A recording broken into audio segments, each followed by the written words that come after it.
El hospital psiquiátrico. Ya han pasado 10 años de aquel suceso, pero lo recuerdo claramente. Pues es la experiencia más aterradora que he vivido. Era mi último año en la Facultad de Comunicación, y todo era perfecto. Fotografía y edición era mi materia favorita, y aunque demandaba mucho de mi tiempo, me encantaba estar viviendo mi sueño de niño, ser reportero.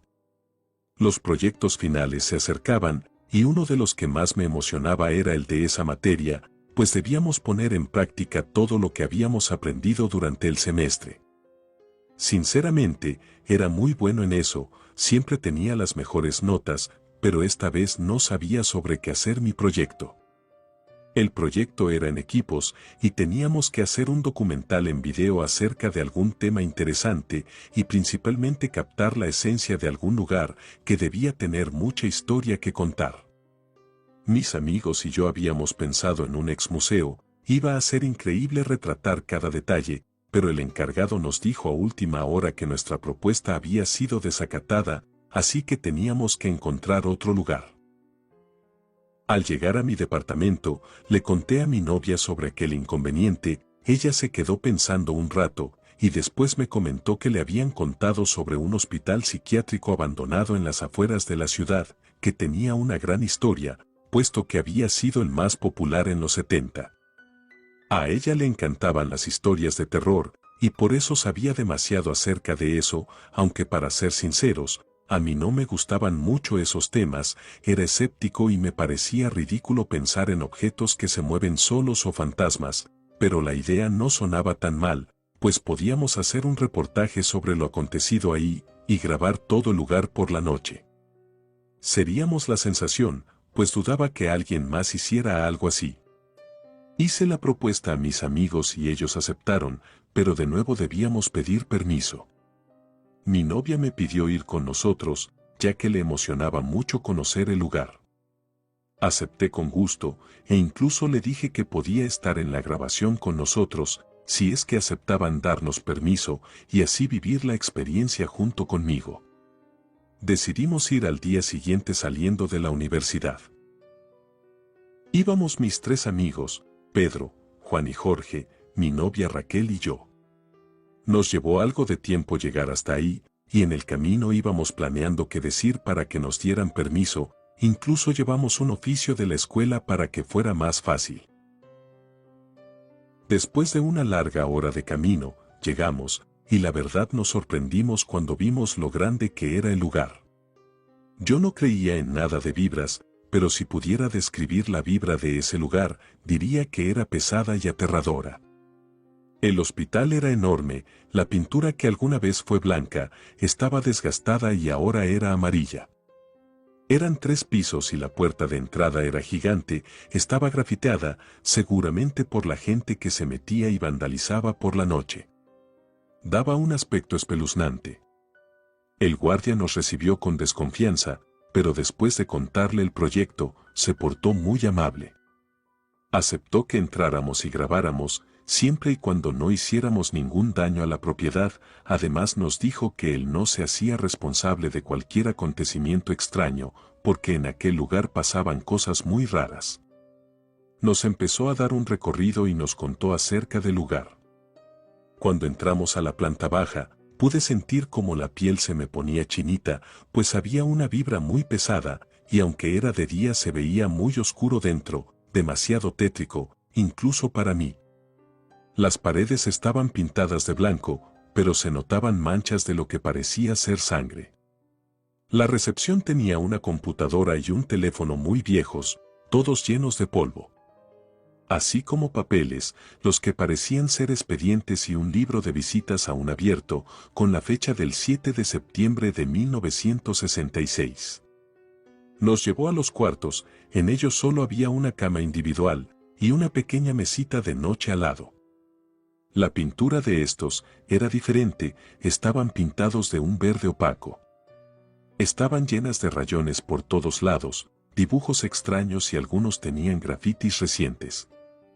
Después, mientras subíamos las escaleras, el guardia nos contó que ese hospital había sido clausurado en 1970, ya que se practicaban lobotomías y experimentos aterradores a muchos de los pacientes, que definitivamente nunca saldrían, pues quedaban mucho peor o morían. Experimentaban a través de electrochoques, de encierros con los miedos más grandes de los enfermos, los dejaban sin comer, sin agua o sin dormir por días e incluso semanas, con picaduras de insectos a los que algunos eran alérgicos, o algunos con operaciones a nivel quirúrgico del cerebro. Cuando llegamos al segundo piso, la tensión comenzó a crecer, en el aire se respiraba terror y desesperación, aunque nadie dijo nada, estoy seguro de que todos lo sentimos.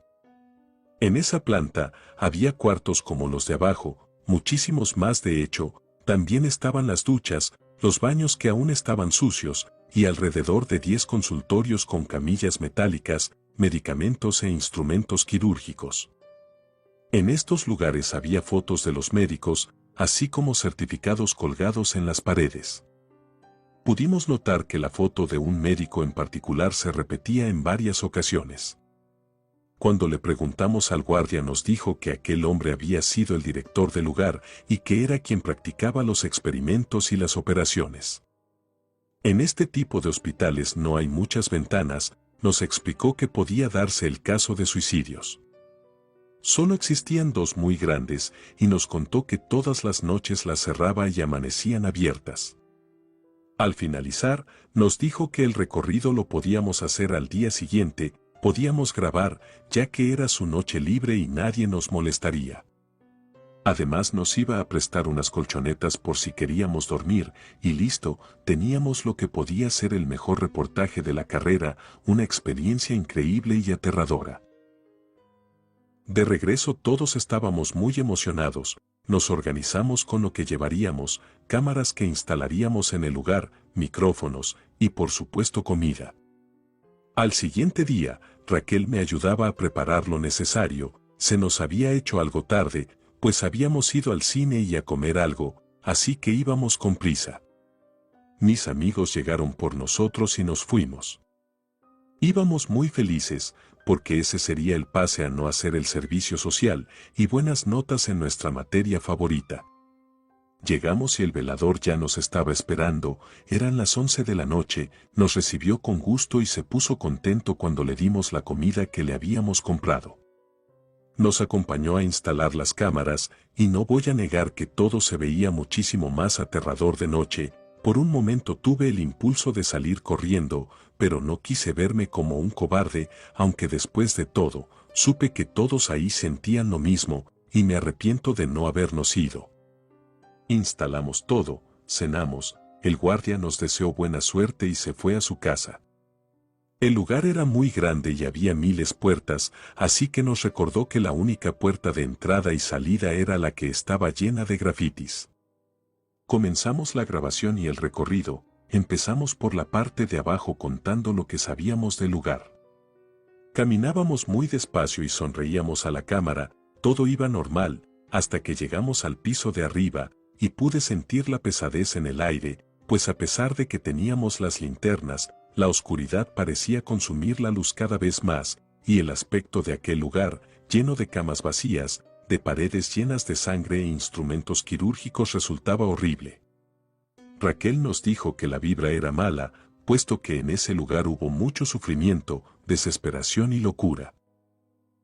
Ya eran las 2 de la mañana y todavía nos faltaba recorrer mucho del lugar, pero ya estábamos muy cansados, así que decidimos dormir una hora para reponernos y seguir.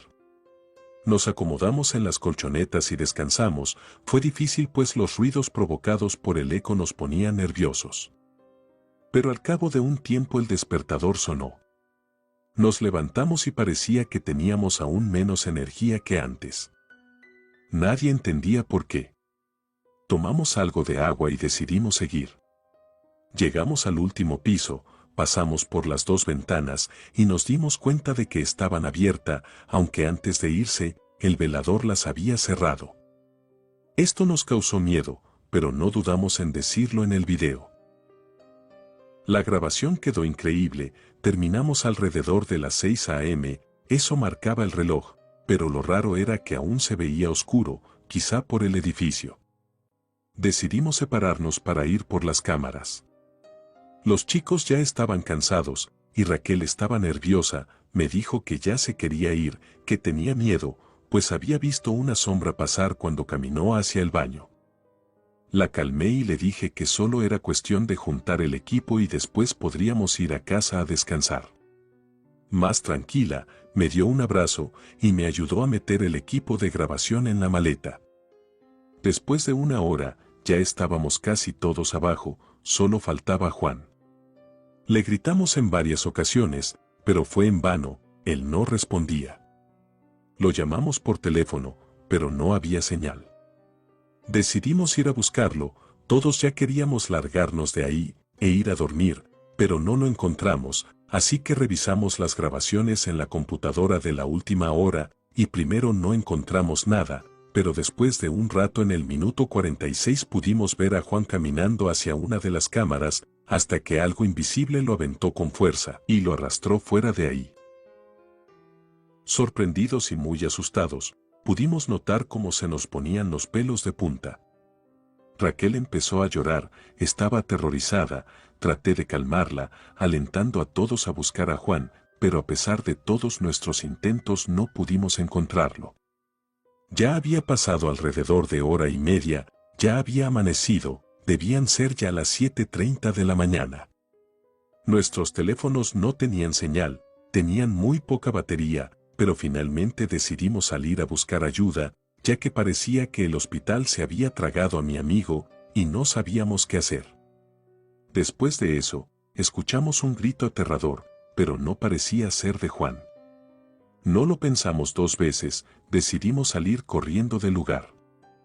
Fuimos hasta el auto, nuestros corazones latían como nunca, y nos marchamos sin siquiera mirar hacia atrás.